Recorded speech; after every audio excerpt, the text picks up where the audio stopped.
guys, well in today's video we're going to be checking out the Aorus RX 9070 XT Elite.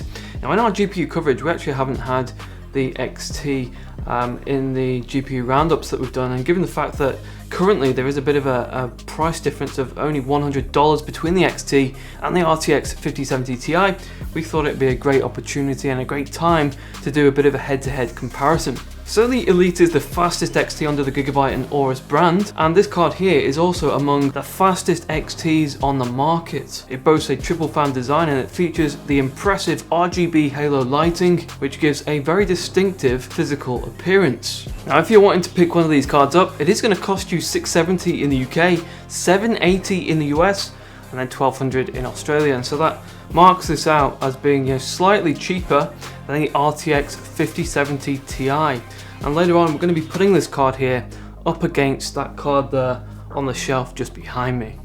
Before we begin, today's video is brought to you by the X870E Aorus Master. This well-rounded board is a top pick for those building an AMD based PC. It is designed for AMD Ryzen 9000 CPUs and of course comes with that X870E chipset. Some of these standout features are 3 PCI Express slots, one of those being Gen 5, and along with that we have 4 PCI Express driven M.2 slots. 3 of those are Gen 5 and the 4th is Gen 3. On the back panel we have a wide selection of ports for connectivity with the inclusion of 2 USB 4 ports. For more details on the X870E Aorus Master, please check out the link in the description. Okay, so here is Elite. Now I personally think that Aorus has done an exceptional job with the design and styling of this card. They've clearly gone to extra lengths in crafting something which looks stunning no matter which angle you're looking at it from. It has a striking matte black finish with angular cut lines and accents which really set it off. And of course on the top side we have the shroud, which provides the center stage for that thermal solution, which uses a triple fan design. And for now we're just going to have a brief observation because later on we will detach this cooler for a close look at the fans and the heatsink. One of the standout features with the Hawk cooling fans is the inclusion of the Halo RGB rings, which sit on the inside of those fans, and which certainly make for an impressive RGB lighting setup.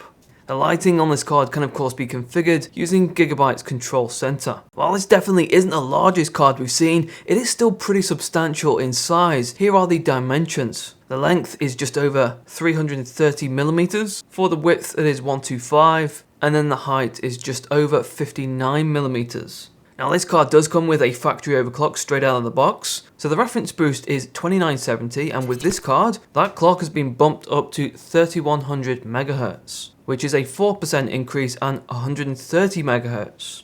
The memory frequency is at stock, and so that is 20 gigabits, and that arrives in the form of 16 gig of GDDR6 with a 256-bit bus. This card uses the PCI Express 5 standard, and it comes with 4096 shaders. It has DirectX 12 Ultimate support, along with Vulkan 1.4 and OpenGL 4.6. Now in terms of the rear I/O panel, this card will stray into more than 2 slots on the board, and then it's going to occupy just 2 spots on your case. On the back panel we have 2 DisplayPort 2.1a ports. Those can give you the 16K at 120 and 8K at 240.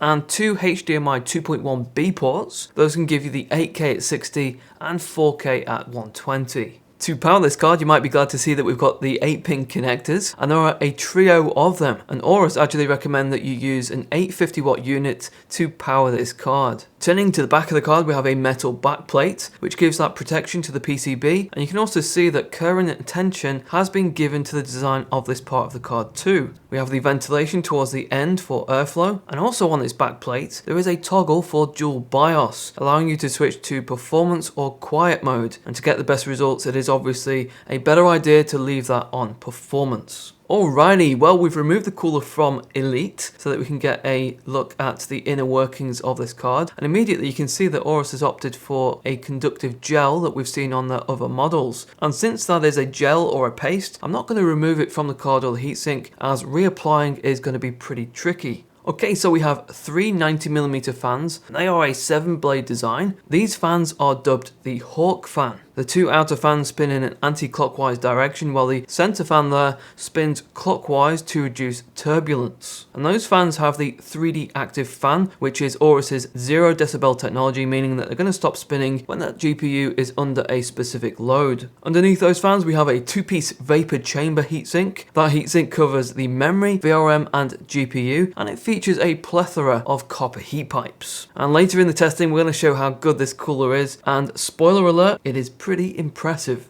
With that cooler off the card, we also get access to the board itself. Elite uses an 18+ 2-phase design. And the driving force behind Elite is AMD Navi 48XTX, which is currently AMD's fastest consumer Radeon GPU. Now the idea with this card is that it is designed to be very capable at 1440p and even dipping the toes into 4K as well. And so the plan now is to check out the performance of Elite, and we're going to put it up against the RTX 5070 Ti for this head-to-head. As I mentioned in the intro, the pricing at the moment makes for a very interesting competition between these two cards. And instead of discussing some graphs on screen, let's show some actual on-screen performance for you guys to check out. For this, we're going to go with 1440p, as both cards should be more than capable at that resolution. With 4K, we probably need to lower the quality settings, and we want to really max out that detail preset in each game. We'll be using the very latest drivers from Nvidia and AMD, and we're going to also have GPUs that are running in the background to pick up on the max temperatures, and the result for that is going to come at the end.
Okay, well that is the 9070 XT Elite, a card which has a lot to offer no matter what angle you're coming in at. As you just saw there up against the 5070 Ti, there is kind of a toe-to-toe performance. In some titles you'll even see that Elite manages to sort of pull ahead, and the margin there is quite significant. As was pointed out earlier in the video, XT is slightly cheaper than Ti, and that kind of makes that more of an appealing proposition for those wanting something that's very capable at 1440p, and which also is able to kind of have that potential to even offer 4K performance. Though for that 4K you're going to need to kind of dial back on the eye candy, you're going to need to perhaps even use FSR, and ray tracing maybe off the table. As far as what Aorus has done with Elite, I think it's a great looking card. I love the attention to detail on the shroud, the backplate, and the RGB lighting. And then when you factor in the cooling performance, which is outstanding, and that low noise operation, it only adds to this being a card that is definitely worth considering. So what do you guys think of this card? Are you struggling to decide between the XT and the Ti? Let us know in the comments below. If you guys are wanting more insight into the Elite, such as the noise levels, the 4K performance, and more, then check out that web review in the description. Thanks very much for watching today. Take care, and I'll see you guys in the next one.